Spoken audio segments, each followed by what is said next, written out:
Provincial ministers face some tough questions before the Northwestern Ontario Municipal Association Conference draws to a close. Good evening and thank you for joining us. Municipal leaders faced off against provincial ministers today as the 2024 NOMA AGM wrapped up with the traditional bear pit session. That's where mayors and councillors from across the region get the chance to grill members of the Ford cabinet. Lee Noonan was there and joins us now in studio. Lee? Thanks, Riley. The clause didn't really come out during the bear pit this year, but the region's municipal leaders did have some serious demands of the provincial ministers.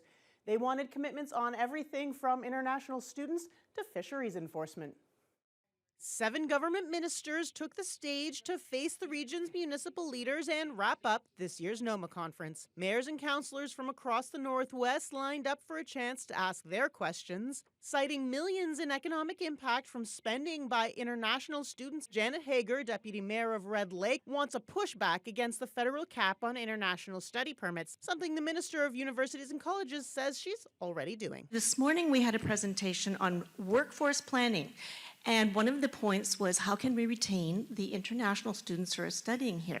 Well, we also need to have those people on the ground here if they're going to be retained. We were able to come up with a formula that had the least impact on the greatest amount of schools. So right here in Thunder Bay, we're actually going to see no change in the number of international students. Fort Frances Councillor Wendy Bernetta is asking the province to step up and support a new airline to replace Bearskin Air, which will be pulling out of Fort Frances, Dryden and Kenora as of May 11th.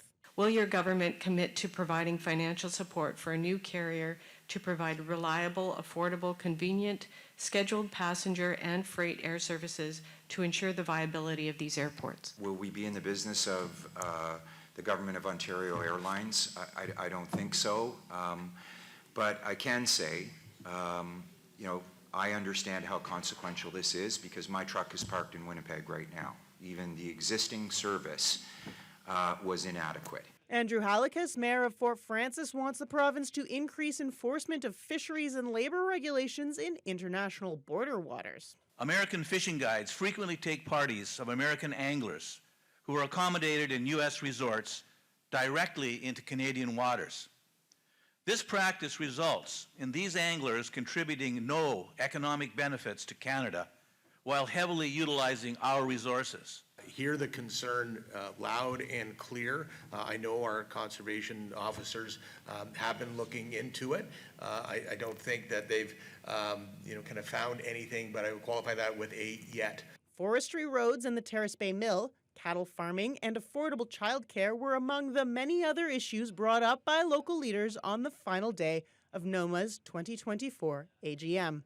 Lee Noonan, TBT News.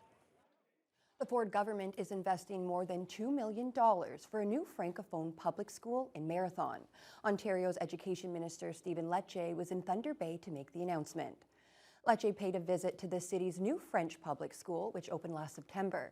The new school in Marathon will also be operated by the Grand Nord Francophone School Board. It will be set up in a vacant wing of the Margaret Toomey Public School, owned by the Superior Greenstone School Board. Grand Nord Director of Education, Sebastien Fontaine, says they've shared buildings with Superior Greenstone before, and he's excited to open another school in Marathon. We're really happy to have the involvement of the government as financing a new French elementary public school in Marathon. That's a big step for us because we had some parents that wanted public French education there, so we're really happy. It's really based on the local advocacy of the community, the French language community, the partnership with the English School Board, and obviously, Kevin Holland made it very abundantly clear to me that these types of investments, particularly, both in the community like Thunder Bay, but including in those communities around the city, are necessary. There's no timeline yet, but Fontaine hopes to open the school in September of 2026. The province is investing in an Eco-Superior project to help keep plastic pollution out of local waterways and Lake Superior. Thunder Bay Atikokan MPP Kevin Holland was at Marina Park on Thursday to make the announcement. Today, I am pleased to announce that the Ontario government is investing nearly $45,000 to support an environmental initiative right here in Thunder Bay. Eco Superior will use the funds in partnership with the City of Thunder Bay to install stormwater filters in storm drains across the city. The devices are designed to capture microplastics, preventing them from entering water ecosystems and harming aquatic life. Eco Superior officials say by replacing the traps near city parks, waterfront areas, and parking lots, they hope to identify and address plastic pollution hotspots. We'll be using these as both an educational tool for our community, but also to inform our own city waste management practices and maybe where we need more cleanups or where we need to invest more in infrastructure or whatever, making those types of recommendations. You can't speak enough about how important it is for our government to be involved in the protection of the environment, and our government has taken that very seriously. The 16 traps will be installed throughout the spring. A fatal ATV crash in Niskandiga First Nation has claimed the life of a youth. Anishinaabe police say it happened on Wednesday evening, but few other details are available at this time. NAPS, the OPP, and the coroner's office are all investigating the incident. The Thunder Bay Catholic School Board had a PD day for its students today, but faculty members used their professional development day to hear from the last known person to escape the South Tower during the 9/11 terrorist attacks. Ron DiFrancesco was at St. Ignatius High School to tell his incredible story this afternoon. Joe Sadowski was there. I called my wife, Mary, told her I was leaving the trading room and that I would call her when I got downstairs. Ron DiFrancesco grew up in Hamilton, Ontario, and started his career in finance on Bay Street in the busy financial district in Toronto. It wasn't until he was offered the opportunity to work in the finance capital of the world when he and his family moved to New York City to continue his career at the World Trade Center. Our only options were all the way up or all the way down. Hundreds of the Catholic School Board faculty members were in attendance to hear his story on how he survived the terrorist attack. DiFrancesco ran down 84 flights of stairs through flames, smoke, and falling debris before exiting the building moments before the South Tower collapsed. Just as I was leaving, I escaped the plane hitting, and then down in the basement when the building came down. And I don't know, people would say that your savior or whatever. It's I'm nothing. I'm just lucky, right? I am just lucky because a lot of my colleagues didn't make it out. How I got out, I really don't know. And I don't want to put that on something that, well, I'm so great that I did this. I'm just fortunate. DiFrancesco was reluctant to tell his story at first, but his family and friends convinced him that his incredible story is something that can inspire others and inform future generations. A lot of people lost a lot of there, and so I didn't want to, but now people have told me that I need to tell the story if it's a vision of hope for people, and I've gone through it. I study positive psychology now. I want people to understand that we are going to have dark days and things will get better. DiFrancesco, 23 years after the tragedy, remains physically active and continues to speak and share his story with hopes of inspiring others. Joe Sadowski, TBT News. Former NHL hockey player Jordan Tootoo broke barriers in the league as its first Inuk player. Now he works to break the stigma that continues to surround mental health and addiction. Those are the issues he dealt with during his 13 seasons in the National Hockey League. He brought his story to Thunder Bay yesterday evening as the keynote speaker at the Salvation Army's annual Journey to Life dinner. The 41-year-old says when he was younger, he worried he would be perceived as weak if he opened up to share his struggles. Now he realizes there's tremendous power in it. We all fight a fight no one knows about. And, as a professional athlete myself for over 15 years, the struggle was real.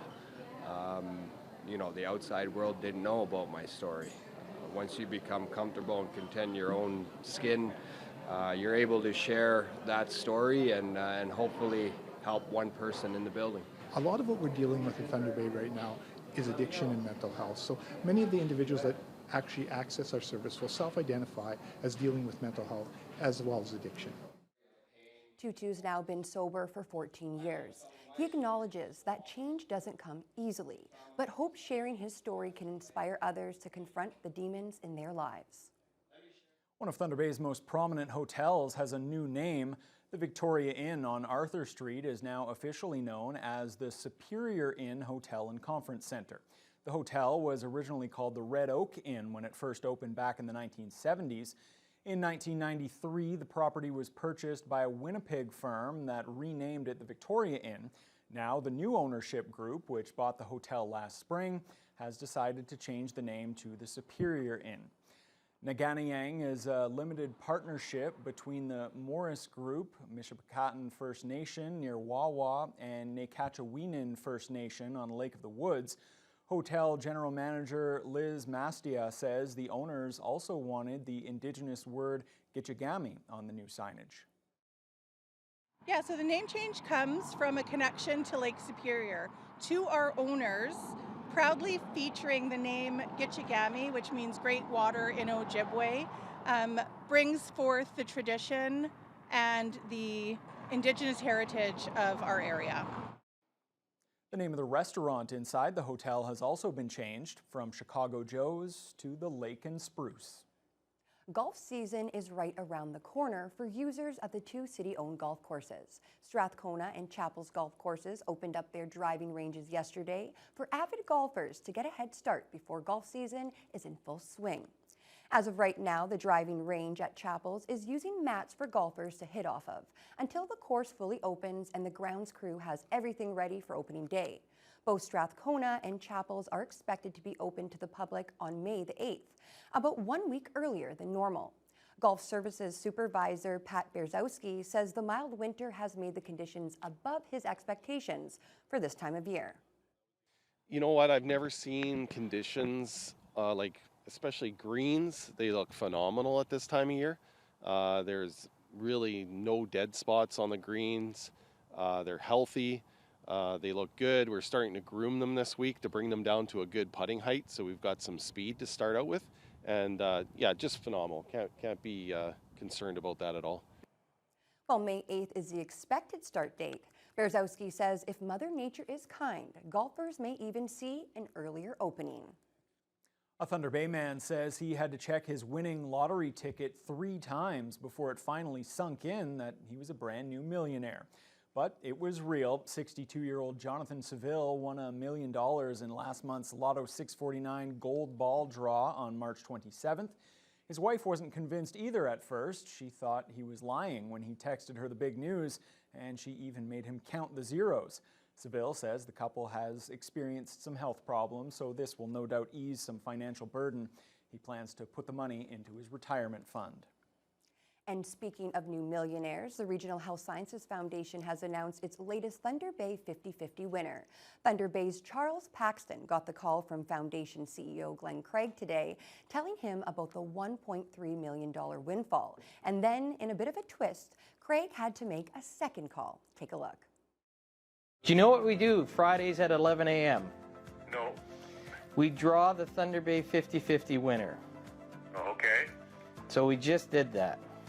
Yeah. And I'm calling to let the winner know that they won the jackpot. You're kidding. Are you Charles Paxton? Yes, I am.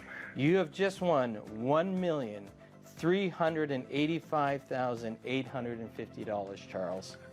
You got to be kidding. Well, we were just going to look at a motorhome this weekend, so that's one thing that I don't have to worry about. How big a motorhome were you looking at? We were looking at a fairly small one, so maybe we can look at a little bigger one and a little newer. So Charles' wife just called us back because she does not believe that you called Charles this morning. So let's make that second call. Is your name Judy? Yes, it is. Judy, this is Glenn Craig calling from the Hospital Foundation. Oh my gosh. I had the pleasure of talking to your husband just a little while ago, letting him know that you have won $1,385,850. Oh my gosh. Oh my gosh. You weren't lying. No, Charles wasn't lying, and he wasn't being scammed, as the couple confirmed when they arrived at the hospital today. Now they're very real millionaires. The Thunder Bay 50-50 has now handed out more than $39 million in prize money since its inception. Next month's draw will be held on Friday, May 31st. You know, if I didn't know Glenn Craig's voice so well by now through all of these stories that we've run, You might think it was a scam, I would probably think that too. it was a scam too. I would need some confirmation. Absolutely. I don't believe he called. Maybe he can call me next. Yeah, exactly. We're all waiting. Yeah, he's going to call me next, so We'll see. You're not going to get that call, Fiona, unfortunately. All right, but what you can do though is tell us about the weather. Not a bad day out there today. Not a bad day out there today. There is a system that is moving in that is working its way in from the southwest. But for much of northwestern Ontario, it started out not bad at all. Now, you can see this system bubbling up throughout the day. It's already started to move in, and it's hit Fort Frances, just recently hit Red Lake, not quite in Thunder Bay yet. We had mostly cloudy skies, a low of -4, but winds were actually quite calm. In the overnight hours during the day, it was gusting 15 to 42 kilometers per hour, getting a little bit more gusty as the day progressed, mostly from the southeast, but we did top out with a high of 14, so it actually got warmer than originally anticipated. But if we take a look what's going on at this hour across the region, Fort Frances, well, they did top out with a high of 16. It was a beautiful day at some point, but they're currently under a lot of rain at 10. Similar temperatures in Kenora. Red Lake currently at 16. They topped out at 18 a couple of hours ago, but the rain has just started in the last hour or so. So you head further east, we're back into the mid to low teens. Sioux Lookout 14, 12 for Upsala and Atikokan, and Greenstone 10 in Armstrong and Nipigon, and you can see similar temperatures around Marathon. Still lots of sunshine, and down into the eastern shores of Wawa and Sault Ste. Marie. They're also in the very low double digits, but they've had mostly cloudy skies for much of the day. Here in the city of Thunder Bay tonight, we are going to stay above the freezing mark. That's the good news. The kind of negative news, if you had plans to be outside this evening, is you might want to bring something waterproof, because we are expecting the rain to begin in the evening. There is a risk of thunderstorms, and 5 to 10 millimeters is expected overnight, with winds still gusting at times up to 40 kilometers per hour from the southeast. And that rain is expected to continue into Saturday. Now, Ryan, I know you have plans to do your training for the 10 mile. I am seriously suggesting you either wait until late in the day or wait until Sunday, especially with potential thunderstorms. Or just go with a I'm full jog thinking suit. about your safety. Oh, it's a whole group event. I don't have any control. I'm just a mere cog in the 10-mile training machine. Well, I will be thinking of you while I All stay right. inside nice and dry. I will be thinking Absolutely. of you as well as I run. And In the rain. Maybe can't tell you what exactly I will be thinking. All right, let's turn our attention to national news now. Air Canada has apologized to the Assembly of First Nations National Chief after she was temporarily forced to give up her headdress and crew attempted to store it under the plane. Even the Prime Minister has weighed in on the situation. We'll have details on that and more when your news hour continues after the break. I think I was just stunned, and I want to thank Canadians that were in the plane that tried to mitigate the situation, that tried to help.